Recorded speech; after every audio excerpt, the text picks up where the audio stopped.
ગઈકાલે રાત્રે હું એક જૂની ક્લાસિક ફિલ્મ જોવાનો પ્રયત્ન કરી રહી હતી અને સાચું કહું તો મને સ્વીકારવામાં શરમ આવે છે કે 15 મિનિટમાં મેં 3 વાર મારો ફોન ચેક કર્યો. જાણે મારું મગજ શાંતિથી બેસી જ નહોતું શકતું. સતત કંઈક નવું કંઈક ઝડપી જોવાની તલપ લાગી રહી હતી. આ તો લગભગ દરેકનો અનુભવ છે આજકાલ. હા, એવું જ લાગે છે. અને જો આવો અનુભવ થયો હોય તો આજે આપણે જે વિષય પર ઊંડાણપૂર્વક વાત કરવાના છીએ એ બરાબર આ જ અનુભવ સાથે જોડાયેલો છે. બરાબર. આપણી પાસે the eroding mind the crisis of shrinking attention spans નામનો એક લેખ છે જે કહે છે કે આ માત્ર મારી કે તમારી વ્યક્તિગત સમસ્યા નથી પણ એક વ્યાપક કટોકટી બની રહી છે. અને આ વિષય એટલા માટે ગંભીર છે કારણ કે તેની અસર માત્ર મનોરંજન પર નથી થતી. ના, બિલકુલ નહીં. એ આપણું મગજ કેવી રીતે માહિતી પર પ્રક્રિયા કરે છે, આપણે કેવી રીતે શીખીએ છીએ, કામ કરીએ છીએ અને સૌથી અગત્યનું એકબીજા સાથેના સંબંધો કેવી રીતે નિભાવીએ છીએ એ બધાને મૂળભૂત રીતે બદલી રહ્યું છે. તો આજની ચર્ચાનો હેતુ એ જ સમજવાનો છે કે આપણી ધ્યાન કેન્દ્રિત કરવાની ક્ષમતા કેમ ઘટી રહી છે. અને એમાં આ શોર્ટ વિડિયો અને રીલ્સનો શું ભાગ છે? બરાબર. અને સૌથી જરૂરી કે આ ચક્રમાંથી બહાર આવવા માટે આપણે શું કરી શકીએ. ચાલો તો શરૂ કરીએ. ચાલો અને ઊંડાણપૂર્વક સમજીએ. લેખની શરૂઆત જ એક એવા આંકડાથી થાય છે જેણે મને ખરેખર ચોંકાવી દીધી. વર્ષ 2000માં એક સરેરાશ વ્યક્તિની ધ્યાન કેન્દ્રિત કરવાની ક્ષમતા, જેને અટેન્શન સ્પેન કહેવાય છે, તે 12 સેકન્ડની હતી. 12 સેકન્ડ, જે પોતે જ કોઈ બહુ મોટો સમયગાળો નથી, પણ આજના સંદર્ભમાં તો ઘણો લાંબો લાગશે. બિલકુલ, કારણ કે લેખ મુજબ આજે આ આંકડો ઘટીને માત્ર 8 સેકન્ડ થઈ ગયો છે. 8 સેકન્ડ? એક મિનિટ. લેખમાં પેલી ગોલ્ડફિશવાળી વાત પણ છે ને? એ શું છે? હા, એ જ આ વાતને વધુ ગંભીર બનાવે છે. એક ગોલ્ડફિશની સરેરાશ ધ્યાન કેન્દ્રિત કરવાની ક્ષમતા લગભગ 9 સેકન્ડની માનવામાં આવે છે. એટલે તમે એમ કહો છો કે આપણે હવે સત્તાવાર રીતે એક નાનકડી માછલી કરતાં પણ ઓછું ધ્યાન આપી શકીએ છીએ. આંકડા તો એવું જ કહે છે. આ કેવી રીતે બન્યું? આ તો માત્ર મનોરંજનની વાત નથી, આ તો આપણી બૌદ્ધિક ક્ષમતા પરનો હુમલો છે. તમારો શબ્દ હુમલો કદાચ યોગ્ય છે, પણ તે એક ધીમો અને સતત ચાલતો હુમલો છે. લેખ મુજબ આ ઘટાડા પાછળનું મુખ્ય કારણ છે આપણી સતત શોર્ટ વિડિયોઝ અને રીલ્સ જોવાની આદત. ઓકે. જ્યારે આપણે એક પછી એક 15-30 સેકન્ડના અત્યંત ઉત્તેજક વિડિયો જોતા રહીએ છીએ ત્યારે આપણું મગજ એક પ્રકારના એમ કહી શકાય કે હાઇપર સ્પીડ મોડમાં ચાલુ જાય છે. Hyper speed mode? હા. તેને સતત નવી માહિતી, નવું દ્રશ્ય, નવો અવાજ મળતો રહે છે. આ તો જાણે મગજને ફાસ્ટ ફૂડની લત લાગી ગઈ હોય એવું લાગે છે. બરાબર એ સરખામણી છે. અને આ ફાસ્ટ ફૂડની આદતની જેમ તે ક્ષણિક સંતોષ તો આપે છે, પણ લાંબા ગાળે કોઈ પોષણ નથી આપતું. ઉલટાનું નુકસાન કરે છે. બિલકુલ. આની આડઅસર ત્યારે દેખાય છે જ્યારે આપણે કોઈ ધીમી, પોષણયુક્ત પ્રવૃત્તિ કરવાનો પ્રયાસ કરીએ છીએ. જેમ કે કોઈ લાંબુ પુસ્તક વાંચવું. હા, કે કોઈ ડોક્યુમેન્ટરી જોવી કે પછી કોઈ સાથે ઊંડાણપૂર્વક વાતચીત કરવી. આ બધી પ્રવૃત્તિઓમાં ધીરજ અને સતત ધ્યાનની જરૂર પડે છે. અને ત્યારે જ આપણું હાઈ સ્પીડ મગજ બળવો પોકારે છે. સાચી વાત. તેને આ બધું કંટાળાજનક લાગે છે અને તે તરત જ ફરીથી પેલી ઝડપી ઉત્તેજના શોધવા લાગે છે. એટલે જ આપણો હાથ વારંવાર ફોન તરફ જાય છે, ભલે કોઈ નોટિફિકેશન ન આવ્યું હોય. બરાબર. મગજને શાંતિ અને ખાલીપણાથી ડર લાગવા માંડે છે. અને મને હંમેશા એવું લાગતું હતું કે આ સમસ્યા મુખ્યત્વે યુવાનો કે કિશોરોની છે, જેઓ આ ટેકનોલોજી સાથે જ મોટા થયા છે. મોટાભાગના લોકો એવું જ માને છે. પણ લેખ આ માન્યતાને પણ તોડે છે. તે સ્પષ્ટપણે જણાવે છે કે આ સમસ્યા હવે 30 થી 50 વર્ષના વય જૂથના લોકોમાં પણ એટલી જ વ્યાપક બની છે. હા, અને આ એક ખૂબ જ ચિંતાજનક બદલાવ છે. જે પ્રોફેશનલ્સ, જે લોકો પહેલા કલાકો સુધી બેસીને લાંબા રિપોર્ટ્સ, ટેકનિકલ ડોક્યુમેન્ટ્સ કે પુસ્તકો સરળતાથી વાંચી શકતા હતા, તેઓ હવે સ્વીકારે છે કે તેમને પણ સંઘર્ષ કરવો પડી રહ્યો છે. તેમનું મન પણ થોડીવારમાં ભટકી જાય છે અને તેમને ફરીથી ધ્યાન કેન્દ્રિત કરવામાં મુશ્કેલી પડે છે. આનો અર્થ એ થયો કે જે ડીપ વર્કની આપણે વાત કરીએ છીએ, જે જટિલ સમસ્યાઓ ઉકેલવા, નવીનતા લાવવા અને ઊંડાણપૂર્વકનું કામ કરવા માટે જરૂરી છે, એ કરવાની આપણી ક્ષમતા જ ઘટી રહી છે. તો આની અસર તો કામકાજ અને ઉત્પાદકતા પર પણ સીધી પડતી રહેશે? બિલકુલ. અને જો આપણે આને મોટા ચિત્રમાં જોઈએ તો આ માત્ર વ્યક્તિગત ઉત્પાદકતાની સમસ્યા નથી. ઓકે. જ્યારે અનુભવી પ્રોફેશનલ્સ ઊંડાણપૂર્વકનું કામ કરવામાં મુશ્કેલી અનુભવે ત્યારે તેની સીધી અસર સંસ્થાઓની નવીનતા અને ગુણવત્તા પર પડે છે. લાંબા ગાળે સમાજ તરીકે આપણી જટિલ સમસ્યાઓ પર વિચારવાની અને ઉકેલ લાવવાની સામૂહિક ક્ષમતા પર પણ તેની અસર થઈ શકે છે.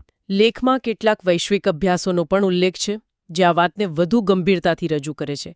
2019થી 2025ની વચ્ચે થયેલા 71 જેટલા અભ્યાસોના તારણો ખરેખર ચિંતાજનક છે. હા. તે સ્પષ્ટપણે દર્શાવે છે કે વધુ પડતા શોર્ટ વિડિયો જોવાથી માત્ર એકાગ્રતા જ નથી ઘટતી. ના, તેની સાથે બીજી ઘણી મનોવૈજ્ઞાનિક અસરો પણ જોડાયેલી છે. અભ્યાસો મુજબ તેનાથી તણાવનું સ્તર વધે છે. તણાવ પણ વધે છે. હા. આપણું મગજ સતત ડોપામાઇનની શોધમાં રહે છે. ડોપામાઇન એટલે એક પ્રકારનું ફીલ ગુડ કેમિકલ. જે રીલ્સ જોવાથી તરત મળે છે. બરાબર. અને એ સહેલાઈથી મળે છે. આ એક અનંત લૂપ બની જાય છે. જ્યારે તે ડોપામાઇનનો ડોઝ નથી મળતો ત્યારે બેચેની અને તણાવ વધે છે. અને ત્રીજી મહત્વની વાત જે સામે આવી છે તે છે ભાવનાત્મક નિયંત્રણ અને ધીરજમાં ઘટાડો. આ તો બહુ મોટો મુદ્દો છે. બધું જ તરત જ જોઈએ, ઝડપથી જોઈએ. રાહ જોવાની ક્ષમતા જાણે ખતમ થઈ રહી છે. પછી તે ટ્રાફિકમાં રાહ જોવાની હોય કે કોઈ સંબંધમાં ધીરજ રાખવાની હોય. સાચી વાત. અને આ તો પુખ્ત વયના લોકોની વાત થઈ. બાળકો પર તેની અસર તો તેનાથી પણ વધુ ગંભીર છે. કેમ? કે તેમનું મગજ હજુ વિકાસની પ્રક્રિયામાં છે. બરાબર. લેખમાં જે આંકડા આપણા છે તે ખરેખર આંખ ઉઘાડનારા છે. 2020માં બાળકો દિવસમાં સરેરાશ માત્ર 1 મિનિટ શોર્ટ વિડિયો જોતા હતા. માત્ર 1 મિનિટ? એ પણ મને માનવામાં નથી આવતું. અને હવેનો આંકડો શું છે? 2024માં એટલે કે માત્ર 4 વર્ષના ગાળામાં આ આંકડો વધીને 14 મિનિટ થઈ ગયો છે. 14 ગણો વધારો? હા, 14 ગણો. માત્ર 4 વર્ષમાં. આ તો આવનારી પેઢીના મગજનું ન્યુરલ પ્રોગ્રામિંગ જ બદલી નાખવા જેવું છે. તેમનું મગજ નાનપણથી જ ઝડપી, ટૂંકી અને સતત બદલાતી માહિતી માટે ટેવાઈ રહ્યું છે. એ વિચાર જ ડરામણો છે કે લાંબા અને ઊંડાણપૂર્વકના વિષયોને સમજવાની તેમની ક્ષમતા પર ભવિષ્યમાં શું અસર થશે. તમે પ્રોગ્રામિંગ શબ્દ વાપરો એ બરાબર છે. તેમનું મગજ એવી દુનિયા માટે તૈયાર થઈ રહ્યું છે જ્યાં બધું જ ઉપરછલ્લું અને ઝડપી હોય. પણ વાસ્તવિક જીવનની સમસ્યાઓ એવી નથી હોતી. ના, બિલકુલ નહીં. આ બધી ચર્ચા પછી એવું લાગે છે કે પરિસ્થિતિ ખૂબ જ નિરાશાજનક છે. પણ તમે હમણાં જ કહ્યું કે મગજનું પ્રોગ્રામિંગ બદલાઈ રહ્યું છે. શું આપણે આ પ્રોગ્રામિંગને ફરીથી બદલી શકીએ? બિલકુલ. અને એ જ આ લેખનો સૌથી આશાસ્પદ ભાગ છે. ઓહ, સારું. સમસ્યાને સમજવી એ પહેલું પગથિયું છે. પણ તેનો ઉકેલ લાવવો એ સૌથી મહત્વનું છે. અને સૌથી સારી વાત એ છે કે આપણું મગજ પ્લાસ્ટિક જેવું છે. તેમાં બદલાવ લાવી શકાય છે. તેને ફરીથી તાલીમ આપી શકાય છે. એટલે આ કોઈ કાયમી નુકસાન નથી? ના. લેખમાં આ માટે કોઈ જ જટિલ ઉપાયો નથી. પણ રોજિંદી આદતોમાં નાના પણ અસરકારક ફેરફાર કરવાની વાત છે. એ સાંભળીને થોડી રાહત થઈ. તો ચાલો એ તાલીમની પદ્ધતિઓ પર જ વાત કરીએ. ક્યાંથી શરૂઆત કરવી જોઈએ? પહેલો અને સૌથી મૂળભૂત ઉપાય છે નો સ્ક્રીન કલાક નક્કી કરવો. નો સ્ક્રીન કલાક? હા. લેખ સૂચવે છે કે દિવસમાં ઓછામાં ઓછા 1 થી 2 કલાક એવા હોવા જોઈએ જ્યારે આપણે કોઈપણ પ્રકારની સ્ક્રીન, મોબાઈલ, ટીવી, લેપટોપથી સંપૂર્ણપણે દૂર રહીએ. પણ આજના સમયમાં એ કેટલું વ્યવહારુ છે. જ્યારે આપણું કામ અને સામાજિક જીવન બધું જ સ્ક્રીન પર નિર્ભર હોય. સારું પ્રશ્ન છે. શરૂઆતમાં 2 કલાક કદાચ અશક્ય લાગે. પણ શરૂઆત 30 મિનિટથી પણ કરી શકાય છે. જેમ કે સવારે ઉઠ્યા પછીની પહેલી 30 મિનિટ અને રાત્રે સૂતા પહેલાની છેલ્લી 30 મિનિટ. ઓકે, એ કરી શકાય. આ ઉપાય પાછળનું વિજ્ઞાન એ છે કે આ સમયગાળો આપણા મગજને રીસેટ કરવાની તક આપે છે. રીસેટ? હા. સતત ડિજિટલ ઉત્તેજનાના મારામાંથી બહાર નીકળીને મગજ ફરીથી ધીમી અને શાંત પ્રવૃત્તિઓ માટે તૈયાર થાય છે. તે પોતાના કુદરતી લયમાં પાછું ફરે છે. સમજાયું. અને બીજો ઉપાય? બીજો ઉપાય છે વાંચન શરૂ કરવું. હા, આ તો હું વિચારી જ રહી હતી. પણ અહીં કોઈ ભારેખમ પુસ્તકોની વાત નથી, ખરું ને? ના, જરાય નહીં. શરૂઆત દરરોજ ઓછામાં ઓછું એક લાંબુ લખાણ, કોઈ સારો લેખ કે પછી કોઈ પુસ્તકના થોડા પાના વાંચવાની આદત કેળવવાથી કરી શકાય છે. આને આપણે એકાગ્રતાની માંસપેશીઓને મજબૂત કરવાની કસરત તરીકે જોઈ શકીએ. કસરત રસપ્રદ. હા, જેમ આપણે જિમમાં જઈને વ્યાયામ કરીએ છીએ અને શરીરના સ્નાયુઓ મજબૂત બને છે, તે જ રીતે લાંબા સમય સુધી કોઈ એક વિષય પર ધ્યાન કેન્દ્રિત કરવાથી મગજની એકાગ્રતાની ક્ષમતા વધે છે. એટલે શરૂઆતમાં કદાચ 5 મિનિટ પણ વાંચવું મુશ્કેલ લાગશે. બરાબર. પણ ધીમે ધીમે આ સમય વધારી શકાય છે. તો તમે જે કહી રહ્યા છો તેનાથી કદાચ હું પેલી ફિલ્મ એક જ બેઠકમાં પૂરી જોઈ શકીશ. ચોક્કસ. આ તો એ જ માંસપેશીને મજબૂત કરવાની વાત થઈ જે મારા મગજમાં કદાચ નબળી પડી ગઈ છે. બરાબર એ જ. ત્રીજો ઉપાય તો ખૂબ જ સરળ અને તાત્કાલિક અસરકારક છે. શારીરિક પ્રવૃત્તિ. ઓકે. લેખ કહે છે કે જ્યારે પણ રીલ્સ જોવાની તીવ્ર ઈચ્છા થાય ત્યારે તે ઈચ્છાને દબાવવાને બદલે તેને બીજી દિશામાં વાળી દો. કેવી રીતે? ફોન ઉઠાવવાને બદલે ફક્ત 5 મિનિટ માટે ઊભા થઈને ચાલવા જાઓ અથવા સામાન્ય સ્ટ્રેચિંગ કરો. આ તો એક પ્રકારની પેટર્ન ઇન્ટરપ્ટ ટેકનિક જેવું થયું. હા, કહી શકાય. તે ડોપામાઇનની લૂપ તોડે છે. પેલી ફીલ ગુડ કેમિકલવાળી લૂપ. બરાબર. રીલ્સ જોવાથી જે ક્ષણિક આનંદ મળે છે તે ડોપામાઇનના કારણે હોય છે. શારીરિક પ્રવૃત્તિ ભલે તે માત્ર 5 મિનિટની જ કેમ ન હોય, તે પણ મગજમાં એન્ડોર્ફિન્સ જેવા સકારાત્મક કેમિકલ્સ ઉત્પન્ન કરે છે. એટલે મગજને એક અલગ અને વધુ સ્વસ્થ પ્રકારની ઉત્તેજના મળે છે. બરાબર.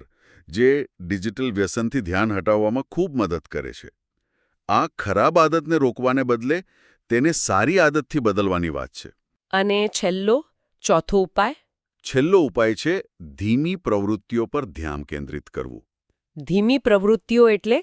એવી પ્રવૃત્તિઓ પસંદ કરવી જેમાં સમય લાગે અને ઊંડાણપૂર્વક વિચારવાની જરૂર પડે. જેમ કે ભણવું, કોઈ નવો વિષય શીખવો.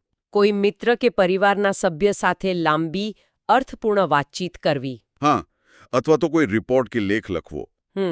આ તમામ પ્રવૃત્તિઓ આપણા હાઈ સ્પીડ મગજને જાણી જોઈને ધીમું પાડે છે. તે આપણને માત્ર માહિતીના ઉપભોક્તા બનવાને બદલે ઊંડાણપૂર્વક વિચારવા અને સર્જન કરવા માટે પ્રોત્સાહિત કરે છે.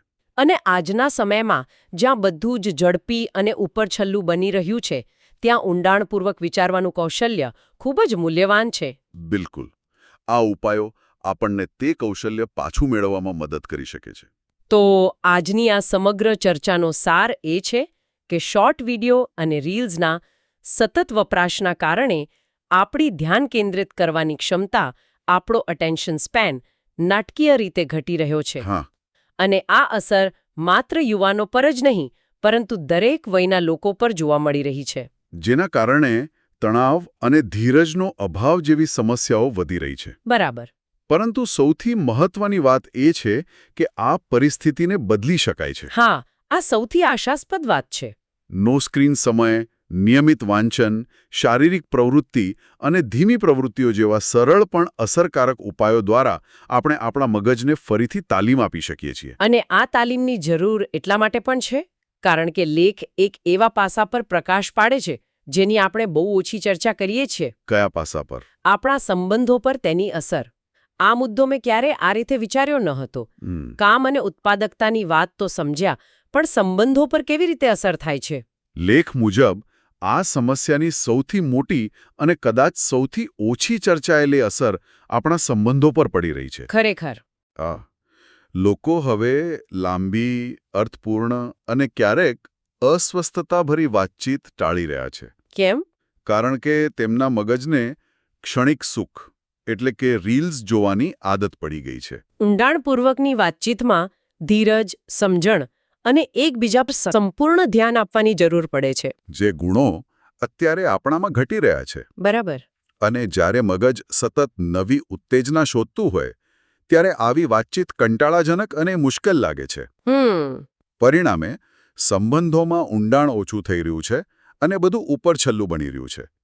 આપણે એકબીજા સાથે કનેક્ટેડ તો છીએ, પણ ખરેખર સંપર્કમાં નથી. આ તો ખરેખર વિચારવા જેવી અને ચિંતાજનક વાત છે. અને આ જ સંદર્ભમાં સાંભળનારાઓ માટે એક અંતિમ વિચાર. હા, કહો.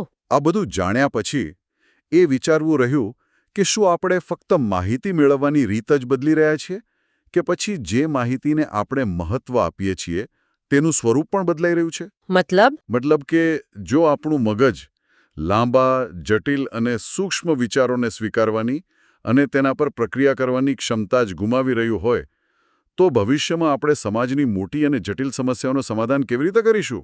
જેમ કે પર્યાવરણીય ફેરફારો, આર્થિક અસમાનતા કે રાજકીય તણાવ. બરાબર. કારણ કે આ સમસ્યાઓના ઉકેલ માટે 8 સેકન્ડના વિડીયો નહીં, પણ ઊંડાણપૂર્વકનું ચિંતન, ધીરજ અને સામૂહિક એકાગ્રતાની જરૂર પડે છે.